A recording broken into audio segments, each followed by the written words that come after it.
Assalamualaikum warahmatullahi wabarakatuh. Sebelumnya kembali lagi dengan saya, Fakih di Aksara Kita.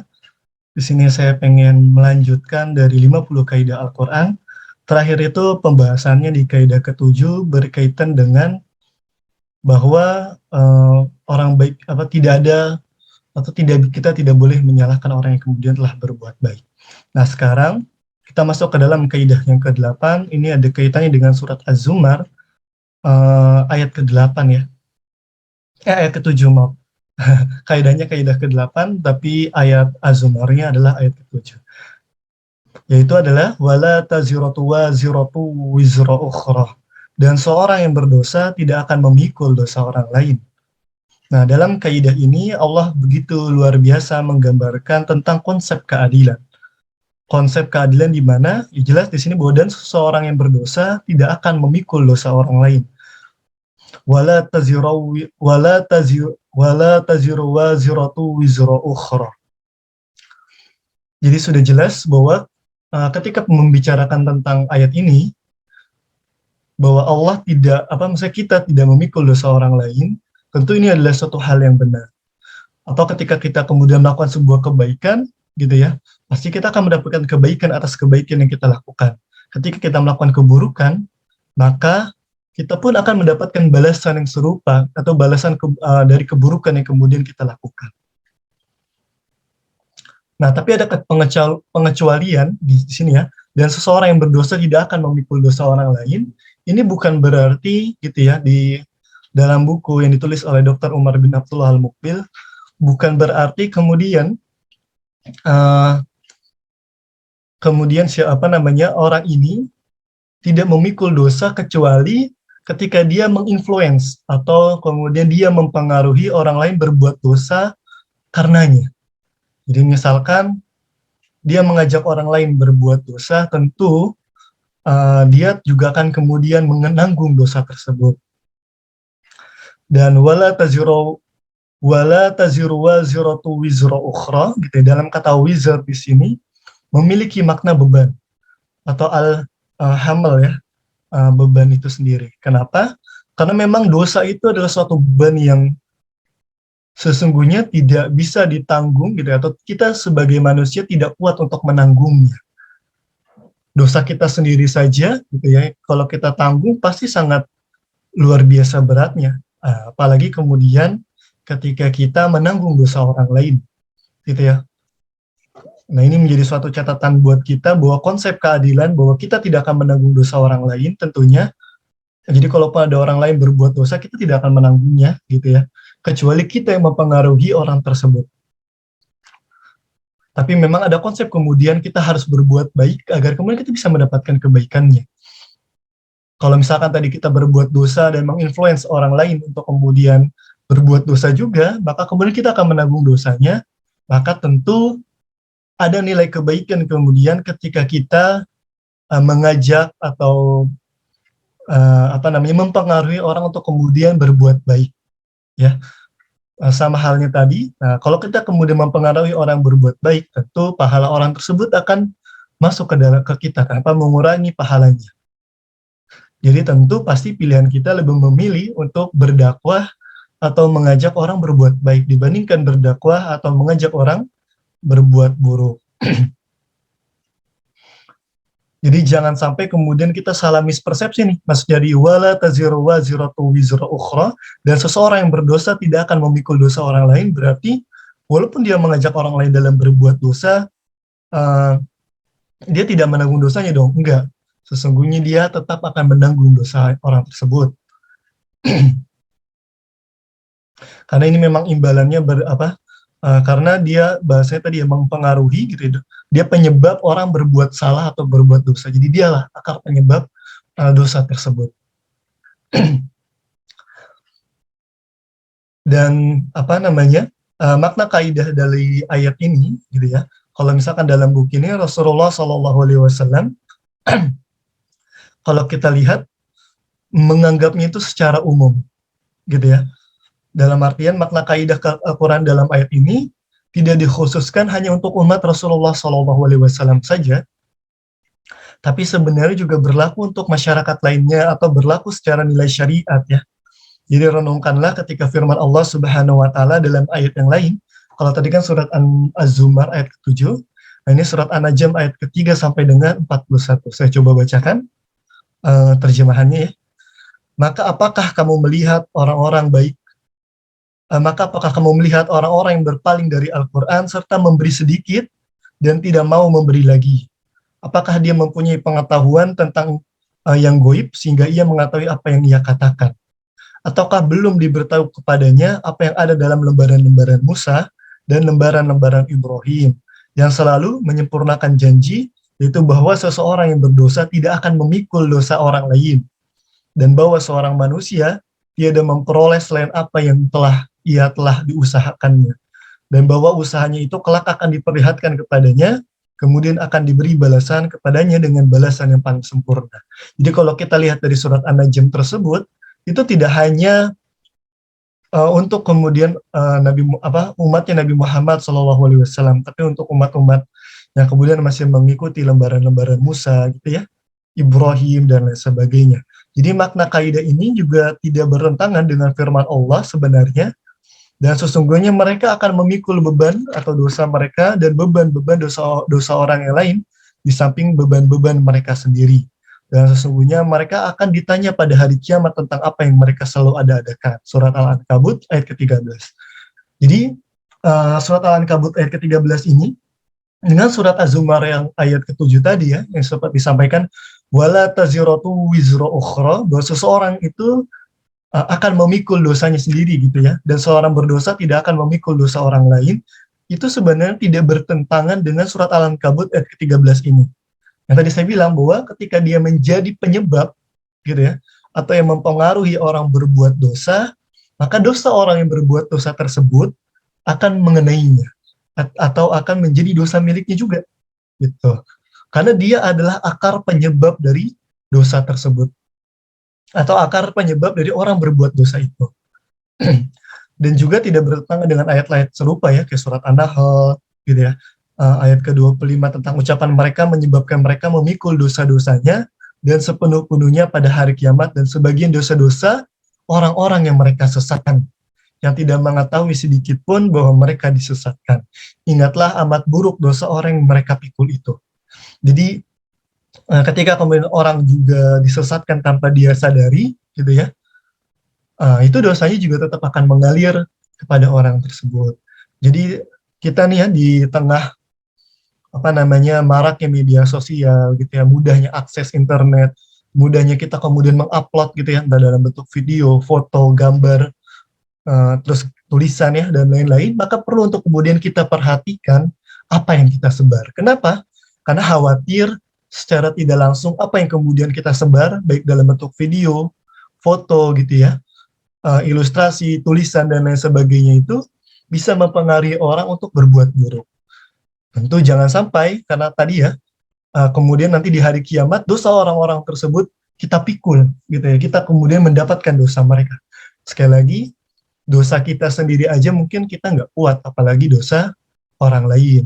Maka yang perlu kita perhatikan lagi, sekali lagi, apa yang kemudian kita posting, apa yang kemudian kita keluarkan, semuanya harus bernilai kebaikan, agar kita bisa mempengaruhi orang lain secara sadar ataupun tidak, untuk kemudian berbuat kebaikan dan pahalanya mengalir ke kita. Nah, kalau misalkan kemudian kita melihat kaidah ini dalam contoh yang lebih sederhana, kita bisa kemudian melihat apa yang sudah dilakukan oleh Nabi Yusuf alaihissalam. Suatu ketika Nabi Yusuf gitu ya, dalam surat Yusuf ayat ke-78, wahai Al-Aziz, saudara-saudara Yusuf datang sambil berkata, wahai Al-Aziz, sesungguhnya ia mempunyai ayah yang sudah lanjut usia. Lantaran itu ambillah salah seorang di antara kami sebagai gantinya. Sesungguhnya kami melihat kamu termasuk orang-orang yang berbuat baik.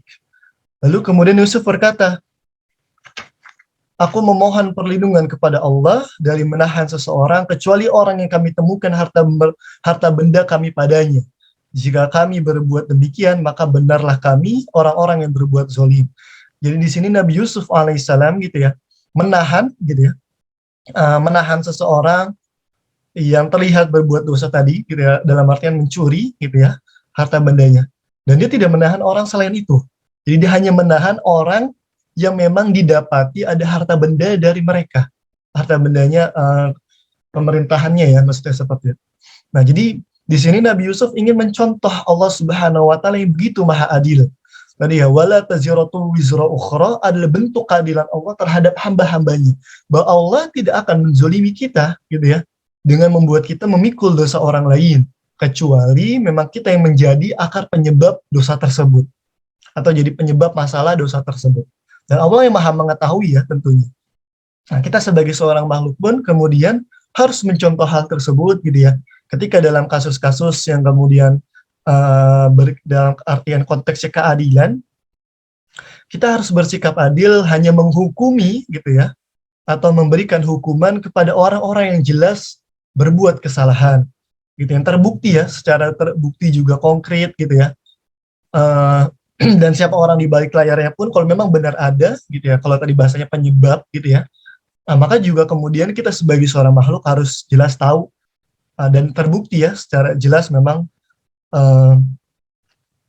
orang tersebut melakukan keburukan. Bandingkan dengan kasus lain, misalkan kayak ucapannya Fir'aun ketika mendengar para penyihir berkata, kelak akan dilahirkan seorang anak dari Bani Israel dan kerajaanmu akan berakhir di tangannya. Nah, setelah mendengar ini, malah kemudian Fir'aun membantai seluruh laki-laki ya, anak laki-laki gitu ya, atau bayi laki-laki di zamannya gitu ya, di sekitar kerajaannya. Lalu kemudian berkata, aku adalah Tuhan kalian yang tinggi. Begitu sangat sombong ya, dan dia membantai seluruh anak laki-laki tersebut gitu ya. Jadi orang yang gak bersalah gitu ya, walaupun meskipun anak ini gitu ya, Nabi Musa ya, kita juga tahu nantinya itulah Nabi Musa, juga tentu dia tidak bersalah, tapi sungguh sangat luar biasa, hanya karena satu orang, dia kemudian membantai seluruh anak-anak tersebut. Nah, kalau misalkan kita lebih perkerucut lagi, gitu ya, dalam artian untuk kita terapkan dalam kehidupan sehari-hari, nah ini bisa kita ambil contoh, misalkan suatu hari, ada seorang ayah gitu ya, atau kita sebagai seorang bapak, atau seorang pekerja ya, misalkan teman-teman mungkin ada yang perempuan bekerja, pulang dari kerjaan, nah sebelum pulang dari kerjaan itu di kantor, mendapatkan cercaan lah dari atasannya, karena berbagai hal, dan lain sebagainya, jadi kepikiran gitu, mungkin juga mempengaruhi mood gitu ya, jadi kesel gitu, sampai keselnya dibawa pulang ke rumah. Nah, teman-teman harus berlaku adil dalam artian, yang membuat kesal teman-teman itu siapa? Yaitu, yang membuat kesal kita itu adalah bos kita gitu ya misalkan, atau atasan kita, atau teman kerja kita, bukan orang di rumah kita. Tapi seringkali gitu ya, ketika kemudian kita kesal di rumah, lalu kemudian kita pulang, kita meluapkan kekesalan kita tersebut kepada keluarga kita, entah orang tua kita, atau yang sudah menikah, entah istri kita, anak-anak kita, dan lain sebagainya. Tentu ini bukanlah perilaku atau perbuatan yang adil, yang mencontoh dari ayat atau makna kaidah ke-8 ini ya, wala taziratu wizra ukhra. Ini tentu menyalahi kaidah tersebut. Atau ketika misalkan kita memiliki anak ya, beberapa anak, misalkan gitu ya, ada salah seorang anak yang kemudian berbuat kesalahan, kemudian kita menyalahkan seluruh anak-anaknya, kita marah-marahin semuanya, atau kemudian kita malah menyalahi istri kita karena tidak bisa mendidiknya gitu ya, dan lain-lain sebagainya. Hanya karena emosi semata, padahal bukan berarti karena tidak bisa mendidiknya gitu ya, ya memang masa anak kecil kan aktif ya gitu ya, misalkan dia coret-coret tembok gitu ya, dan lain-lain dan sebagainya. Nah, ini kemudian kita harus berlaku adil. Kalaupun memang hanya anak tersebut yang berbuat salah, maka kemudian kita yang memberi ketegasan kepada anak tersebut saja, gitu ya. Jadi misalkan tidak diberikan lagi krayon gitu ya, atau warna-warna ya, biar tidak coret-coret di tembok, atau menasihatinya dengan cara yang lebih baik dan tegas tentunya, dan lain sebagainya. Jadi kita harus kemudian berlaku adil, seperti halnya Allah berlaku adil kepada kita. Banyaklah contoh-contoh lain ya, misalkan ada seorang murid gitu ya, yang mungkin bandel atau mengganggu jalannya pelajaran gitu ya, lalu guru ini malah kesalnya satu kelas, itu juga tidak, hanya karena satu orang, kemudian kesalnya ke keseluruhan. Dan ini tentu telah menyalahi kaidah ini juga. banyak lagi ya contoh-contoh lainnya ya yang serupa. Jadi karena satu orang semuanya kena, satu orang semuanya kena. Ini tentu tidak diperbolehkan atau tidak diperkenankan. Kenapa? Karena yang lain tidak menanggung dosa orang tersebut ya ibaratnya gitu, atau tidak menanggung kesalahan orang tersebut. Nah, kemudian ada sebagian pihak yang kemudian salah memahami kaidah ini dan mereka mengklaim bahwa kaidah ini menyalahi apa yang dipandang oleh agama bahwa hukuman Allah yang merata menimpa semua masyarakat atau negeri ketika kemungkaran terjadi ya, atau azab itu terjadi. Kan kita sering dengar ya, misalkan ada satu tempat yang kemudian kena bencana gitu ya, entah tsunami gitu ya, gempa dan lain sebagainya, selalu bilang karena di sana banyak orang-orang yang melakukan keburukan gitu ya, melakukan apa namanya kemaksiatan dan lain sebagainya. Walaupun ada orang-orang soleh di sana, pasti tetap kena tuh gitu. Memang betul itu ada Al-Quran apa ayatnya dan lain sebagainya, tapi ada syarat-syarat yang kemudian menjadi penentu hal itu kemudian terjadi yang sudah dijelaskan di dalam Al-Quran. Nah, syarat-syaratnya apa gitu ya pengingkaran ini? Ketika terjadi, ketika semua pihak gitu ya, baik yang kemudian itu adalah orang soleh atau orang baik itu sudah kalau misalkan sudah mengingatkan gitu ya, baik itu sudah dalam bentuk perbuatan, dalam bentuk apa namanya lisan gitu, bahkan sampai kemudian dalam bentuk hati yang paling selemah-lemahnya iman, maka sesungguhnya dia sudah meninggalkan gitu ya, atau sudah berusaha untuk kemudian berdakwah atau menolak keburukan tersebut. Nah, insya Allah gitu ya, insya Allah tidak akan menurunkan azabnya. Nah, kecuali memang orang ini sudah mengingkari, bahkan dari hatinya pun juga tidak apa ya, tidak menolak kemaksiatan tersebut. Jadi biasa-biasa saja.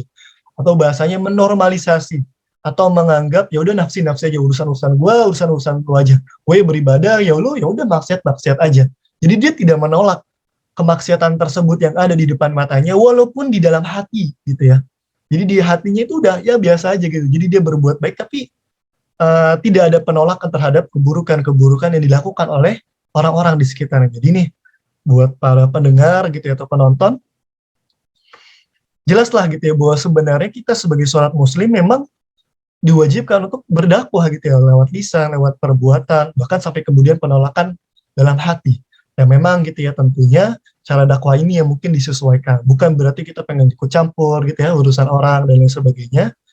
Nah, walaupun memang harus ada dengan cara-cara yang terbaik juga yang berdakwahnya ya, dengan cara-cara yang terbaik gitu ya, menasihati dengan cara yang baik dan juga tidak terlalu ikut campur yang mungkin gitu ya, tidak terlalu apa yang tidak terlalu kita pahami lah, berarti seperti itu. Karena kan terkadang kita juga nggak terlalu paham ya konteks permasalahan atau hal tersebut lah. Kecuali kita dekat dan mungkin lebih enak juga untuk kemudian saling menasehatinya. Nah tadi ya berkaitan dengan memang mengazab gitu ya kasarnya ya, atau menegur, bahkan yang orang soleh pun tetap menanggung kesalahan orang lain gitu, dalam tanda kutip solehnya, itu ini ada di surat An-Nahl ayat Al-Anfal maaf, An-Nahl An-Nahl tadinya ya, Al-Anfal ayat ke-25, dan peliharalah dirimu dari siksaan yang tidak khusus menimpa orang-orang yang zolim saja di antara kamu, dan ketahuilah bahwa Allah amat keras siksaannya. Jadi peliharalah dirimu dan siksaan yang tidak khusus menimpa orang-orang yang zolim saja. Atau dengan ayat lainnya ya, suatu ketika dari hadis lain juga disampaikan bahwa suatu ketika Ibnu Hajar Asqalani, yaitu dari hadis Adib bin Umairah rahimahullah radhiyallahu anhu, ia berkata, aku pernah mendengar Rasulullah sallallahu alaihi wasallam, sesungguhnya Allah Subhanahu wa taala tidak menghukum orang banyak karena amalan dosa orang-orang khusus, sehingga mereka melihat kemungkaran menyebar di antara mereka dan mereka sanggup mengingkari kemungkaran itu. Maka apabila mereka telah melakukan itu, gitu ya, tidak mengingkari kemungkaran, gitu ya tadi ya, maka Allah menghukum orang-orang yang khusus dan orang-orang yang awam. Nah, jadi orang-orang yang khusus ini maksudnya orang-orang yang memang mengkhususkan atau orang yang memang dia yang melakukan keburukan gitu ya, atau subjek yang berbuat keburukannya. Nah, jadi nggak cuma si orang yang berbuat buruk saja, tapi akan kemudian berlaku umum ketika tidak mengingkarinya, tidak mengingkari kemungkaran tersebut, gitu ya, bahkan sampai di dalam hati.